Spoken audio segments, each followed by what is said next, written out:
পুরাতন বাণিজ্য মেলার মাঠে সকাল ৮টায় ডিএনসিসির কেন্দ্রীয় ঈদ জামাত অনুষ্ঠিত হবে। দুপুরে ঈদ জামাতের সার্বিক ব্যবস্থাপনা পরিদর্শনে গিয়ে এই তথ্য জানান ঢাকা উত্তর সিটি কর্পোরেশনের প্রশাসক শফিকুল ইসলাম খান।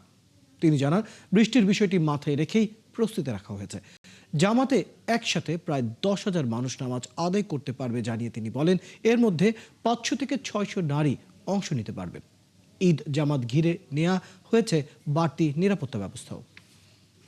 ঈদের নামাজের জন্য দুইটি জায়গায় নামাজের স্থান নির্ধারণ করা আছে। দক্ষিণের জাতীয় ঈদগাহ মাঠ হাইকোর্টের সামনে, আর আমাদের ঢাকা উত্তর সিটি কর্পোরেশনের পক্ষ থেকে সাবেক যেটা এখানে বাণিজ্য মেলা, সেখানে আমরা আয়োজন করেছি। তো বৃষ্টি ফলে সেই ব্যাপার আমরা প্রস্তুতি নিয়ে রেখেছি, যাতে নামাজ আদায় করতে গিয়ে কোনো মুসল্লিদের কোনো বিঘ্ন না ঘটে। আর মহিলাদের জন্য আমরা পাশে ৫০০ থেকে ৬০০ মহিলা বোনেরা যাতে নামাজ আদায় করতে পারে সেই ব্যবস্থা আমরা করেছি, এবং তাদের ওযুর ব্যবস্থাও আছে। এবং যারা পুরুষ তাদের জন্য আমরা, আপনারা দেখতে পেয়েছেন, এখনো কমপ্লিট হয়নি, ওখানে আছে। আশা করছি আজকে রাত্রের মধ্যে কমপ্লিট হয়ে যাবে, একসাথে ৫০-৬০ জন ওযু করতে পারবে।